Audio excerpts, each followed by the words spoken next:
With the snow falling outside my window, I felt inspired to step into a world of endless snow in Minecraft.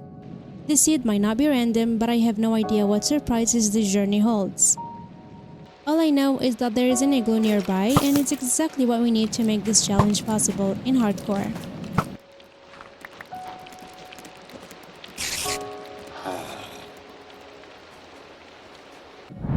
Not far from the igloo there is a village, abandoned of course, but its loot could be a game changer.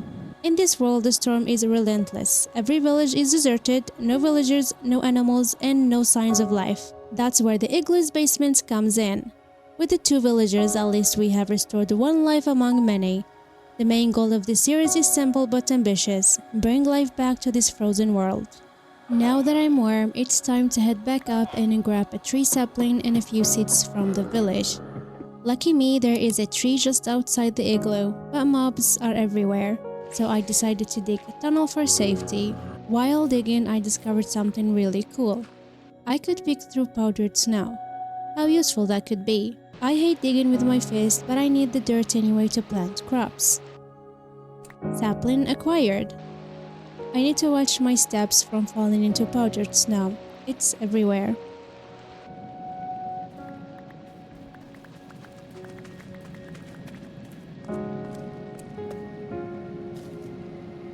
That went smoother than expected, but the stress made it feel way harder than it actually was.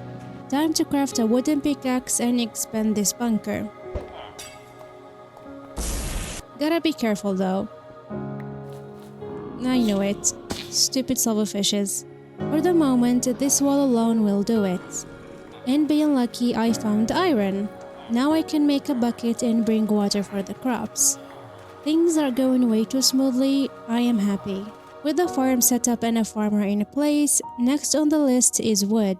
After some thought, I realized trees need a lot of space to grow, and I really didn't feel like digging with stone tools, so I planted the saplings near the entrance for an easy chop and run strategy. If I had 4 saplings, I could make a giant tree, but unfortunately I don't. Oh well, progress is progress. Day 2 and 3, big progress. After expanding the farm by 3 more rows, I went to check on my trees, but they still hadn't grown. So I decided to head back to the village and loot it completely this time. The first thing I found was a blast furnace, which was a nice surprise. While exploring, I heard a cow, but unfortunately I couldn't save it in time. Not long after, I got ambushed by a zombie villager. To be honest, I wasn't paying much attention since I was chatting with my brother. Totally blaming him for that one. Luckily, I didn't die, and my brother was shocked. There were a few close calls, but hey, I am pretty good at the game, so I pulled through just fine. The village seemed lifeless, though except for a lone cat roaming around, and I can't tame it right now.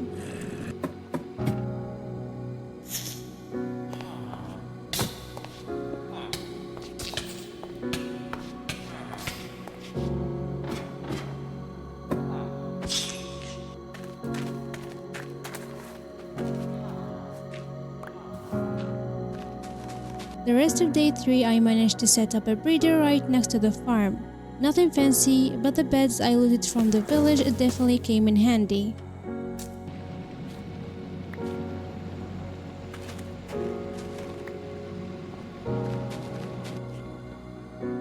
I moved 2 villagers into the farm area and let them start breeding automatically.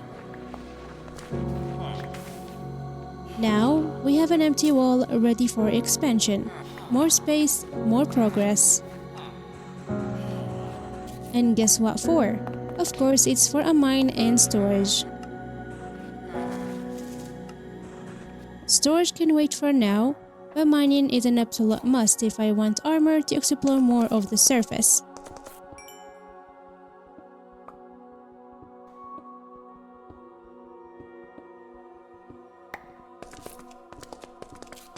While digging through some gravel, I stumbled upon a cave. Lucky me, with torches in hand, I carefully explored it and gathering some dripstone along the way. In this tiny cave, there was a ton of iron and even a mine shaft.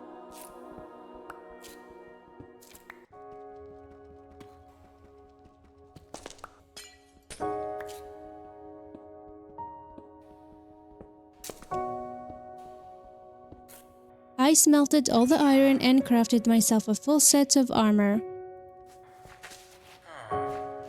plus a second bucket for lava, finally putting that cauldron to use. Honestly, I have no idea what I will need lava for, but hey, it's there if I ever need it. With my armor ready, it's time to venture into the mineshaft and hope for the best. Let's just cross our fingers and pray I don't die down there. As soon as I arrived, I was greeted by a mineshaft chest filled with goodies. New seeds, glowberries, and the worst enchant book you could possibly imagine. Why is it always the bad ones? The mineshaft was partially exposed to a massive open cave. It looked so dangerous that I decided not to explore it just yet. Not with just iron armor and stone tools. I carefully blocked off any risky paths and ventured deeper in the mineshaft. It felt endless, and then there it was, my first ever diamond.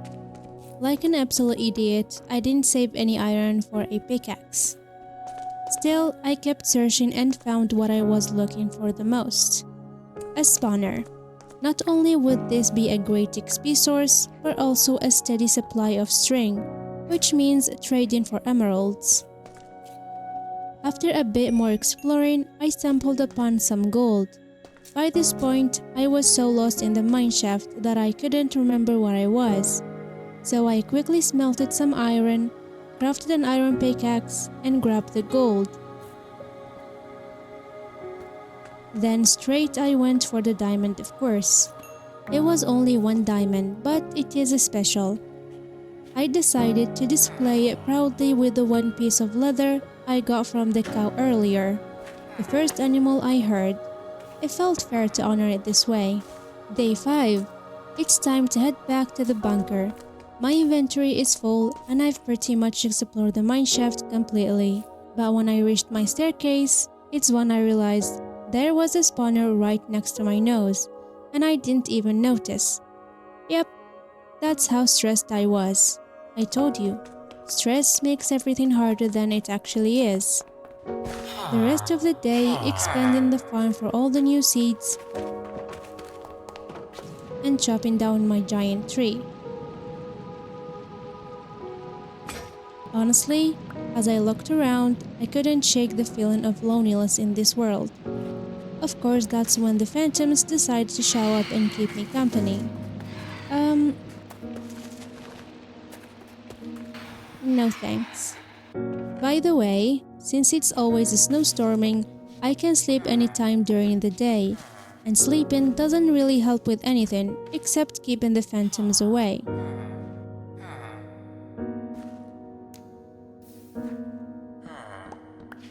Now it's time to have some fun and venture into the storm. To the right of my igloo, I spotted a village that I thought was normal. But it turns out it's a whole kingdom of these witchy vibe, hostile dudes. So I decided to turn and continue exploring in another direction. I had two main goals in mind from this adventure. Number 1, to find new tree saplings for new building blocks. If you thought I was going to live in the bunker forever, you are totally wrong. Number 2, to save animals.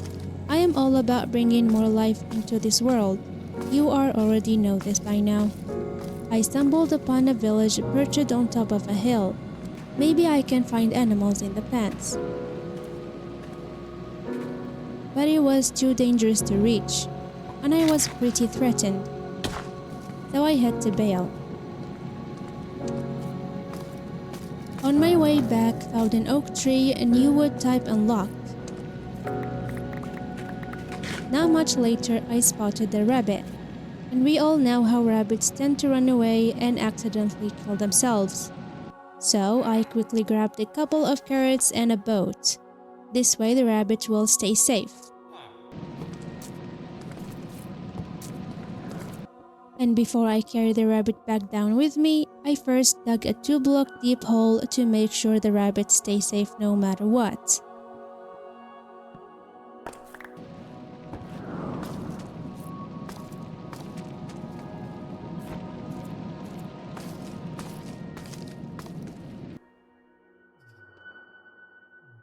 As night fell, I felt the urge to explore more of the village. It's my only hope for survival right now. Without leather boots and warm clothes, I can't go anywhere far. The deeper I wandered into the village, the more I discovered, most surprisingly, the grass. I never thought I would see it again in this snowstorm, so I quickly placed the torch to keep the snow from covering it. Spoiler, torches don't stay lit up here. Then I found another rabbit. So now we have two. And you know what that means? Time to breed them. It is so nice to see some life in this frozen world. Day 7, my two villagers still aren't making babies. To pass the time, I dug out a room for more storage and connected it to the waiting room of the new villagers. Once they are made. Once I set up a decent store system and organized my items, I headed back up to gather wood. Then returned to craft torches, a hopper, and a chest for a start. Why? For my next mission, turning the spawner into a farm. So let's quickly set it up. By setting up, I mean digging out a 9x9x9 room and following Shulkercraft's tutorial. There is no way I'm risking it with poisonous spiders, especially not in hardcore. While digging, I came across some gold. Well, it's mineshaft. And surprisingly, stone-type diamonds. I decided to save those when I get a sick touch pickaxe. They will look absolutely perfect as a decorative piece in a proper mine. By the way, a baby villager finally appeared. I was starting to think the mod was too harsh and had stopped villagers from breeding altogether. But no, it just took a little more time than I expected. By the end of day 9, the spawner farm was finally ready. I decided to AFK all day 10 to gather a decent amount of loot. A day in Minecraft is about 10 minutes, and with the night included, it's roughly 20 minutes total. So I AFK'd for 20 minutes. And look at how much I've gathered. Honestly, that's pretty good, considering I haven't even lit up the surrounding caves to make the farm more efficient.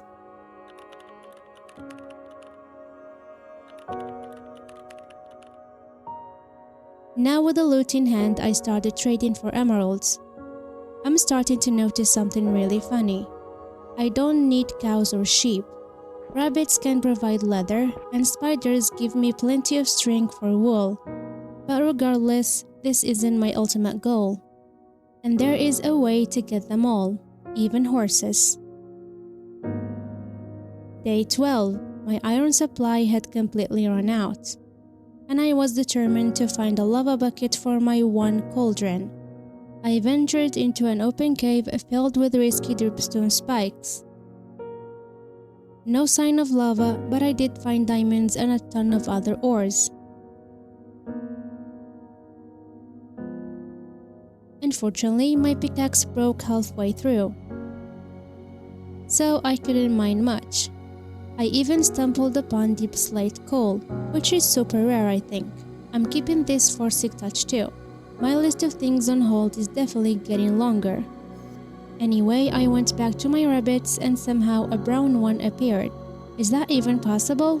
Or is it a biome related thing? I have no idea. But I'm thrilled to have different types of rabbits. Time to grab some rails and start moving the villagers into separate chambers. I'm gonna be honest, I don't really need rails with the carry-on mod. But hey, I just wanted to use the free rails from the mineshafts. For the first chamber, I placed my only blast furnace to get a villager with armor trades. For the second chamber, I crafted a smithing table to unlock tool trades.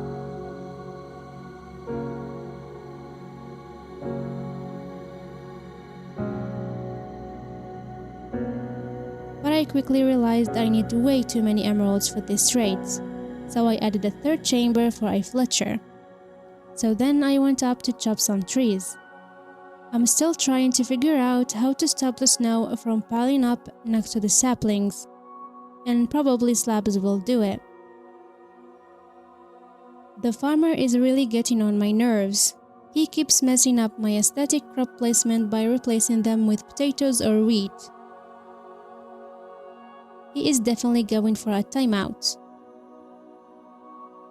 My emerald source really starts to grow. Slowly but surely, I begin unlocking more trades. I can't describe the feeling of reaching diamond gear, and I'm so close to being able to explore the outside more. Since my cauldron had been waiting for so long, I decided to put it to use for another villager and finally get those leather boots. I didn't do this from the beginning because I wanted to save emeralds for the important stuff. I feel kinda cheap. And the worst part, the boots are green. I hate this green. Day 16 is a lucky day.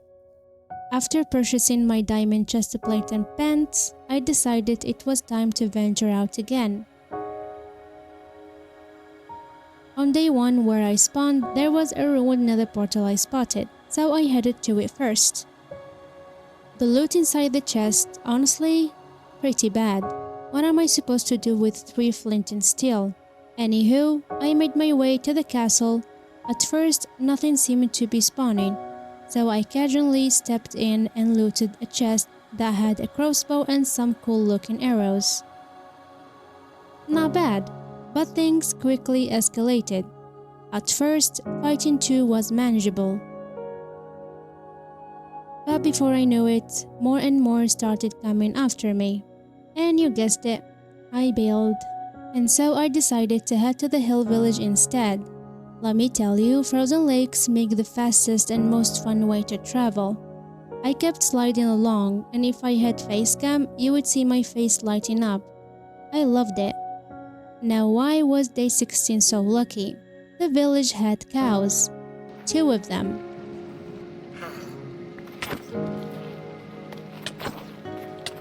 But I panicked, because zombie villagers kept chasing me. Luckily, I managed to get them into boats. From there, it was all about transporting the cows back to the bunker safely, after I looted the village, of course.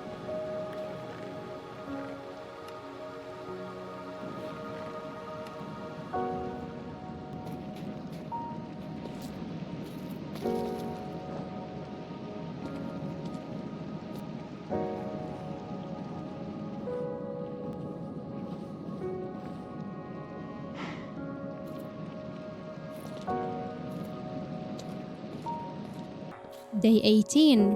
The cows are safe and sound in the bunker, though the Fletcher is still playing it smart with me. Leaving that aside, I would say I've done fantastic for 18 full days. I've rescued 3 lives, built a spider spawner farm, and geared up in diamonds. So, it's absolutely time to build a proper house and start living on the surface. Building a chalet type of a house. I asked ChatGPT and this is what he said it's called. Let me know if he is correct after you see the house, because my English isn't my first nor my second language. And by the way, that's why I built the ugliest storage room. This isn't the one. Even though my goal is to bring life back to this frozen world, deep down I want to enjoy the snow. I am a snow girl. I was born in the winter. So I'm enjoying this so much. And I hope you are enjoying this with me too. To build this chalet house, materials come first. Starting with the toughest block, deep slate. I need 11 stacks, and with my handy dandy diamond pickaxe, enchanted with only fortune 1, I mined for a full 2 days. It was brutal, but since I was strip mining for diamonds in the same time, not too brutal. Not much later, I finally stumbled upon some lava, so my cauldrons are finally in actual use now. 32 diamonds, how great from fortune 1, like seriously. Next on the list is glass, and where else to look for sand but in the frozen lake.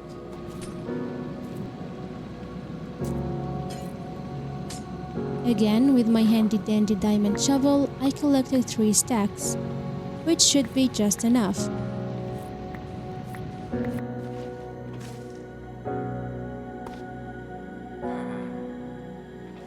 While the sand and cobblestone were smelting in the furnaces, I decided to head out in search of birch wood.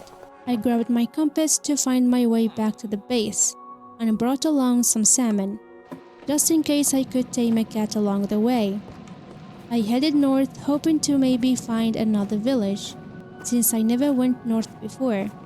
I took the obsidian from the ruined nether portal, and just as I passed the spawn, I spotted another hill village. There was a cow, but we have already rescued those, and I found 2 cats that I tamed with only 4 salmons. Cats are my favorite pets, so winter and cats, I'm living the best Minecraft life. The storm was too harsh to explore the village further, so I rushed back to the bunker and placed my 2 cats down. At first, they weren't teleporting to me, which made everything 10 times more stressful in this storm, with all these mobs around. Anyway, I went back out exploring, but this time, things got worse. Phantoms start spawning, I begin freezing, and then this witchy guy snuck up on me. I had to run and bail once again. I really thought I could do it this time, but I couldn't. I am so sad.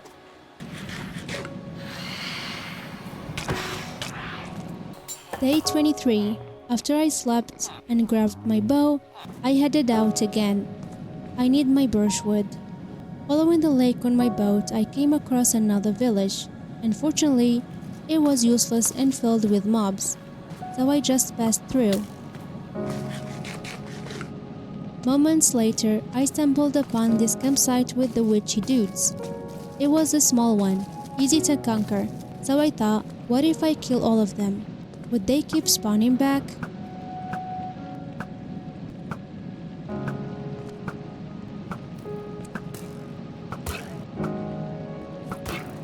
The answer is no. The place is all mine now. I happily looted what was left.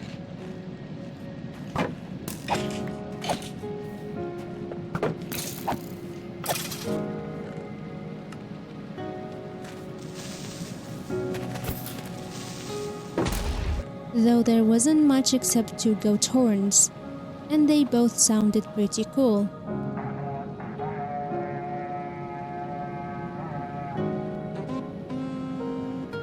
Did you know polar bears are so useful now?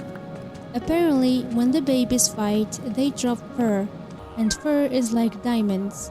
You can make armor with it to stay warm. Of course, it doesn't offer much protection, but I still wanted to craft the chain armor. And yes, I am back home without finding the birch. I decided to replace it with diorite for now and search for birch another day. From the rest of day 25 until the morning of day 27, I managed to gather and craft everything I needed.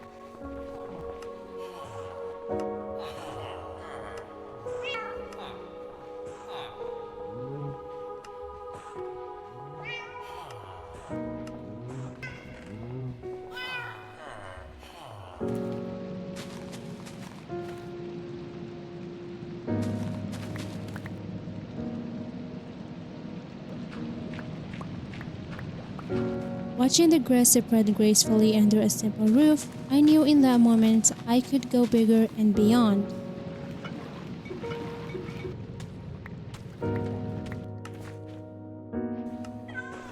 Now it's time to bring the vision to life. Enjoy these cinematic snowy building moments.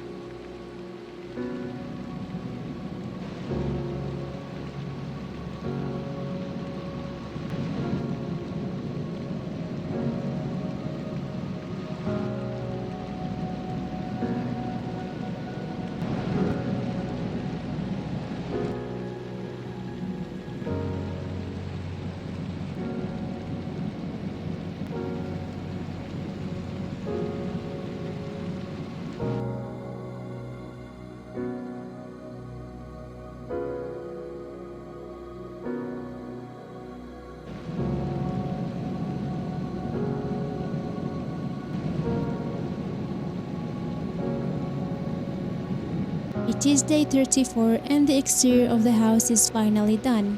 It took me over 2 hours. Building with the snow turned out to be much harder than I expected. Snow layers kept piling up, and I had to clear them constantly. But despite the challenge, we now have a beautiful floating house. To give it a proper foundation, I decided to build a platform for the house to stand on. That meant heading back to the mines to gather andesite.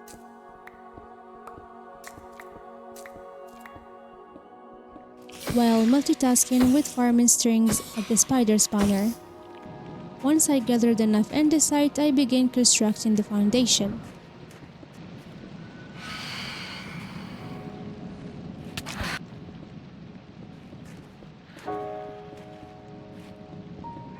To add depth, I included andesite walls, and even set up a wood pile using my rails. Perfect for this corner. Now for my favorite part. 3 big lanterns with campfires inside, adding warmth and a magical glow. They truly bring the build to life.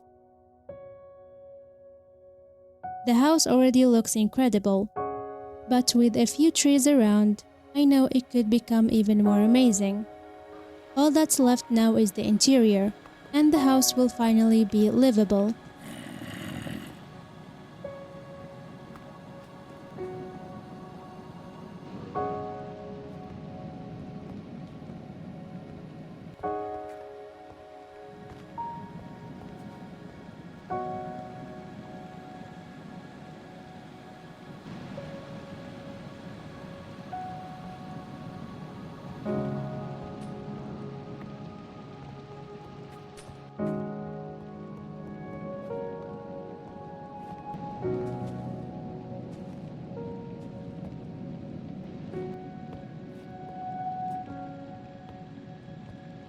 I kept the furniture simple due to limited resources. Iron is running out, and the shrink farm is too slow without looting, so I don't have enough wool. That said, I think I did a pretty good job with what I had. One thing I made sure of was adding plenty of shelves to display items or trophies we might find after raiding the ice castle. Honestly though, the house feels a bit empty and cold without carpets. So I've decided it's time to go out and look for rice, if that's even possible. As soon as I stepped outside, phantoms spawned. Yep, this whole time I haven't slept once.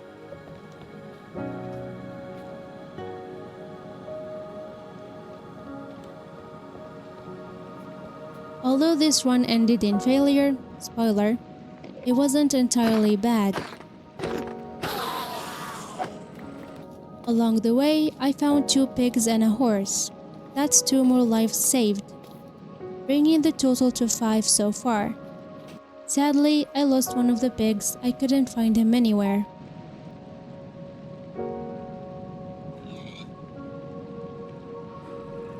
On the bright side, a Santa zombie appeared. I never thought hostile mobs could be this adorable. A day passed and I found myself 2,000 blocks away from home. The strange terrain in this area really broke me. I started to lose hope of finding another biome other than just the snow or taigas. But I kept going, and I stumbled across an azalea tree, which means moss blocks. Definitely a win after all. And before I know it, I reached the plains forest. Birchwood acquired.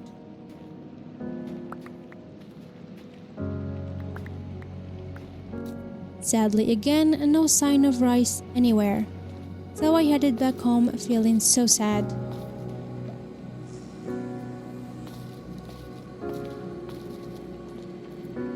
Once home, I finished putting together the last room in my house, a space dedicated to storage and enchanting.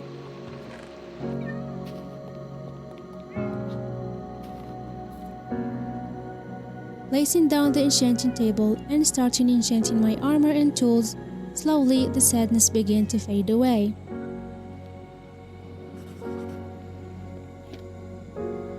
And just like that, the first phase of this adventure is complete. Thank you so much for watching, and I will see you in the next phase. Bye-bye.